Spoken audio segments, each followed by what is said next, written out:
I grew up in a small, close-knit town where everyone knew each other's business, whether they liked it or not. My teenage years revolved around my best friend, who I'll simply call best friend.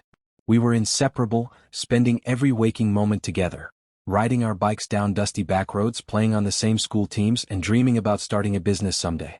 He wasn't just a friend, he was more like a brother. We had each other's backs through everything: breakups, family troubles, academic struggles. After high school, life took us down separate paths, but the bond between us never faded. Eventually, we both found our way back to our hometown. I settled into a modest apartment just a few blocks from where I grew up, while best friend worked odd jobs as he figured out his future. We picked up right where we left off, grabbing drinks, reminiscing about the past, and sharing stories about our latest relationships. It was around this time that I met someone who would change everything. I'll call her girlfriend. She had a presence that lit up a room. Charismatic, funny, and effortlessly charming, she had a way of making you feel like you were the most important person in the world when she spoke to you. We met at a small house party through mutual friends, and from the moment she leaned in to talk to me, I felt something click. There was no pretense, no forced conversation, just a natural, easy connection. We started seeing each other more and more, going for long walks around the neighborhood, grabbing dinner at our favorite diners, or curling up on my couch to watch movies. Before long, we were officially together. We didn't move in right away, but we spent most nights at each other's places. One thing she mentioned early on stuck with me: she claimed she was infertile. She brought it up casually one night while we were discussing the future.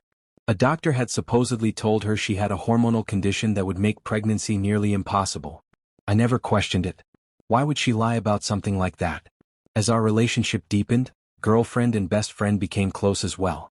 The three of us spent a lot of time together: bowling nights, board games, late-night drinks. I felt lucky that the two most important people in my life got along so well. But then, little things started nagging at me. Best friend would text girlfriend more often, sometimes even before I did. They had inside jokes that I wasn't a part of. He started acting strangely distant at times, and she became more evasive. I brushed it off, telling myself it was nothing. After all, wasn't it great that they were friends in their own right?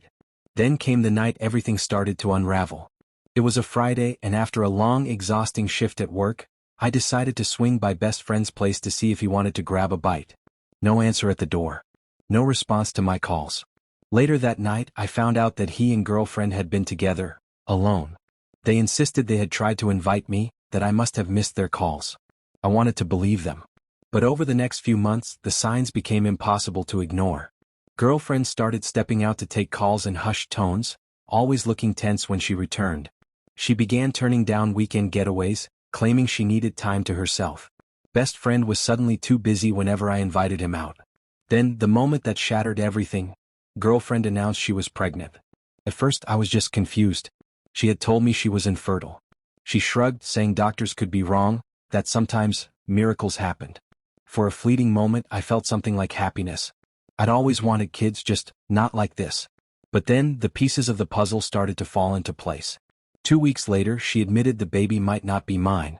She swore it had been a drunken mistake with best friend, something meaningless, something she regretted.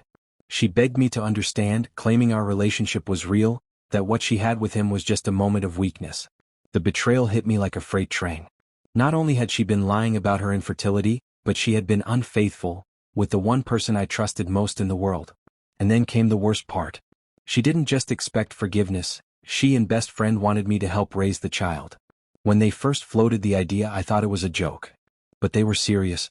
They argued that since I was financially stable, I should do the right thing. Best friend, of all people, had the audacity to say I had known girlfriend longer than he had, so I had a deeper responsibility to care for her and the baby. I was speechless. They betrayed me, lied to me, and now they expected me to step in and support them like nothing had happened? I kept my anger in check. I knew I had to be smart about my next move. I insisted on a paternity test. Girlfriend resisted at first, not because she thought I was being unreasonable, but because she claimed it would be too painful to confirm who the father was. The results came in, and just as I suspected, the baby wasn't mine. I cut them both out of my life immediately. No second chances. No pity. And as for their expectations that I would financially support them, I made sure they regretted ever thinking I'd be that naive. They lost everything. The stability they thought I would provide, the friendship they betrayed, the trust they shattered beyond repair. I walked away, leaving them to deal with the consequences of their actions. and I never looked back. Seeking clarity amid the chaos, I reached out to my uncle, who had a solid understanding of family law in our state. Over the phone, I laid out the situation in detail. He listened patiently before explaining that child support was legally tied to paternity. If the baby wasn't mine, no court could force me to pay. He warned me to be cautious, advising that if anyone tried to challenge my stance, I had the right to request a court-ordered paternity test. His advice was simple: seek legal counsel and under no circumstances sign anything that acknowledged paternity until after the test results were confirmed. I tried to stay calm, but my fury simmered beneath the surface. The humiliation of being deceived by not just my girlfriend but also my best friend was almost unbearable. At the same time, I knew I had to tread carefully. One impulsive move could land me in a legal nightmare. The days blurred into a haze of tense conversations and sleepless nights. Girlfriend oscillated between guilt-tripping me and professing her love, as though the depth of her betrayal could be softened by empty words. Best friend sent messages filled with false optimism, as if there were some magical way to undo what they had done. "We can work this out," he wrote, as though our friendship could somehow survive the wreckage they had created. Then one evening, girlfriend let herself into my apartment with the spare key I had once foolishly trusted her with. She moved around the space with a false sense of belonging, gathering a few of her belongings before sitting me down for a carefully rehearsed speech. Tearfully, she pleaded for us to remain in each other's lives, insisting that we could co-parent regardless of biology. But beneath the tears, her words felt manipulative, designed to corner me into compliance. A question burned in my mind, one that I had been too angry to ask until that moment. Why had she ever claimed to be infertile? Cornered by my demand for the truth, she finally admitted that she had exaggerated, twisting a doctor's words for her own convenience. She had been told that conceiving might be difficult, not impossible. But she had spun that uncertainty into a definitive statement: "I can't get pregnant." It was a deliberate lie, one that had made me trust her completely, one that had influenced every decision we made in our relationship. Realizing the depth of her deception made my blood boil. As if that revelation wasn't enough, best friend soon reached out, demanding that I come over to talk. Foolishly hoping for an honest conversation, I agreed, only to walk into an ambush. He and girlfriend stood together, unified in their absurd demands, pressing me to take financial responsibility for the baby. "If you really cared about her, you'd support her financially," best friend insisted, as though his betrayal had earned him the right to ask anything of me. I reminded him, coldly and without hesitation, that he was the likely father. His response? A mumbled excuse about his unstable job, followed by the claim that I was simply in a better position to provide. The sheer audacity of it all left me speechless. That night, my resolve solidified: I would protect myself at all costs. The first step was severing every financial tie. Not a single penny would leave my hands until paternity was confirmed. When I mentioned involving an attorney, girlfriend exploded in anger, accusing me of escalating the situation unnecessarily. But I was done playing by their rules. Word spread quickly. My parents caught wind of the situation, and while my mother panicked about the possibility of me being legally trapped into child support, my father, usually the calm voice of reason, was livid. They urged me to be cautious, to take every step necessary to protect myself. I took their advice seriously. The locks on my apartment were changed, and I sent girlfriend a firm message. If she needed to collect the rest of her belongings, she would have to arrange it through me. She responded almost immediately, furious. "You're kicking me out while I'm pregnant?" she accused, twisting the narrative in an attempt to paint me as heartless. Best friend followed with his own pathetic guilt trip. "You're letting money and pride tear us apart." I ignored them both. There would be no more meetings, no more discussions. Only the truth. A paternity test was scheduled at a reputable clinic, a non-invasive procedure that would compare the fetal DNA in girlfriend's blood with a sample from me. When the day arrived, she walked in with best friend at her side, their united front infuriatingly smug. She shot me a glare, her eyes filled with indignation, as if I was the one betraying her by demanding the truth. Best friend, ever the fool, tried to joke about it being a mere formality. I had no words for either of them. I focused only on the test. As we waited for the results, their tactics intensified. They spread rumors among mutual friends, painting me as a man abandoning his pregnant partner. Some old friends reached out, demanding to know how I could be so heartless. Furious, I started gathering every piece of evidence I had: texts, call logs, photos proving that they had been cheating for months. If they wanted to turn this into a public battle, I would not hesitate to expose the truth. Then I uncovered something even more disturbing. Girlfriend had begun looking into ways to list me as the father on official paperwork, hoping I wouldn't contest it. I remembered my uncle's warning.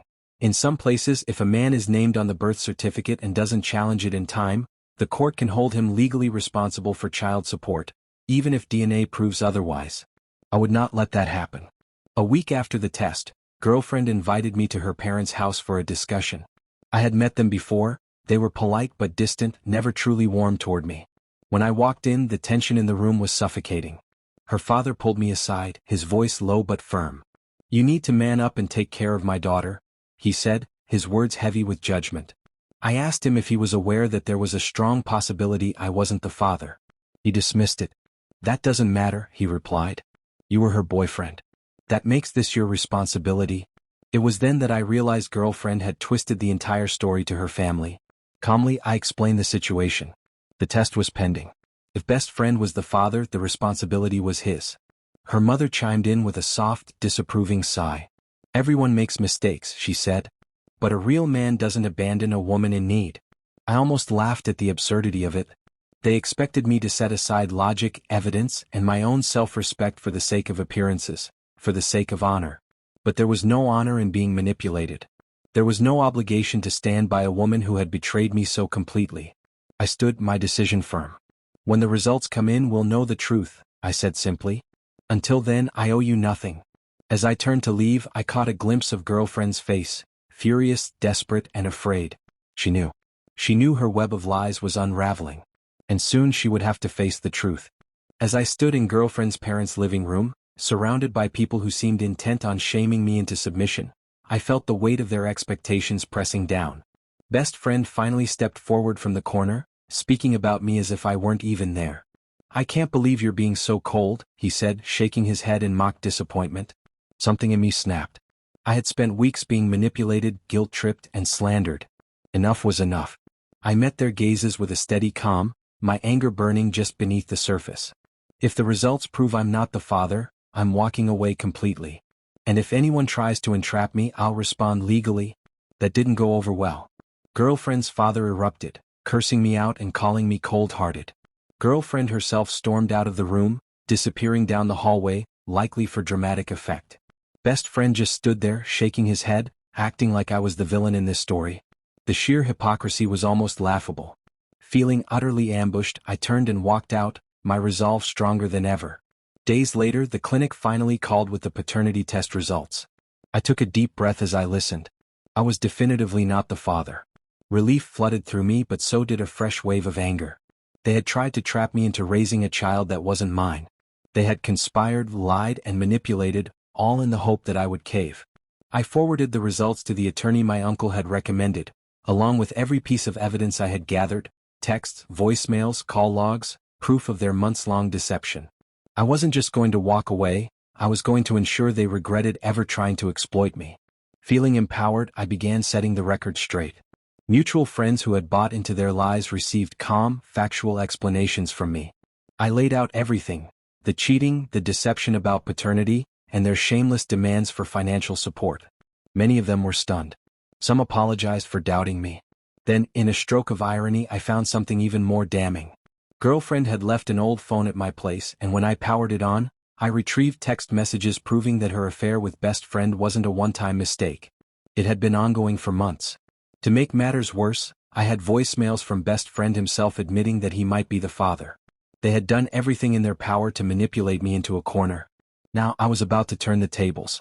A few days later, I arranged a meeting at my attorney's office, ensuring everything would be documented in a neutral environment. When girlfriend and best friend arrived, their confident facades barely masked their underlying anxiety. Girlfriend clutched her bag tightly, avoiding my gaze, while best friend tried to act composed. I didn't waste time. I handed them copies of the paternity results and watched as the color drained from their faces. Best friend, who had spent weeks trying to guilt-trip me, suddenly mumbled that he never wanted to force anything. Girlfriend sat stiffly, staring at the paper as if she could will it to say something different. Then I laid out the rest of my evidence. I told them I knew the full extent of their deception, that I had proof of their affair, their manipulation, and their attempts to pressure me financially. My attorney made it very clear: if they ever tried to name me as the father on official documents, we would take legal action. Filing false information wasn't just deceitful, it had consequences. Girlfriend burst into tears. Through shaky sobs, she accused me of destroying her world. You lied about your fertility, you cheated with my best friend, and you expected me to pick up the tab, I reminded her coldly. Best friend tried to play the victim, whining about his lack of financial stability, insisting that I was in a better position to help. I stared at him, speechless at the sheer entitlement. Then I dropped the final hammer. I have proof of everything, I said. Every text. Every voicemail. Every timeline. If you keep spreading lies about me, I'll make sure everyone learns the truth. Best friend looked genuinely scared. Girlfriend tried one last emotional appeal, but I was done. The truth spread quickly. Once people realized I wasn't the father, the tide shifted. Some friends who had initially doubted me backed off from girlfriend and best friend entirely. A few chose to remain neutral, but they no longer blamed me. Word even reached best friend's family, who were reportedly mortified by his actions. Shortly after, he moved out of town, unable to handle the fallout. As for girlfriend, she had to face reality without my financial support. If best friend was indeed the father, he was the one legally responsible for child support, not me. Though I felt a brief pang of sympathy for the innocent baby caught in the middle of this mess, I refused to be exploited. Whenever someone tried to shame me with "How could you abandon a pregnant woman?" I calmly explained that a prenatal paternity test proved I wasn't the father. I told them about the lies, the cheating, the manipulation. Most were either shocked or deeply apologetic.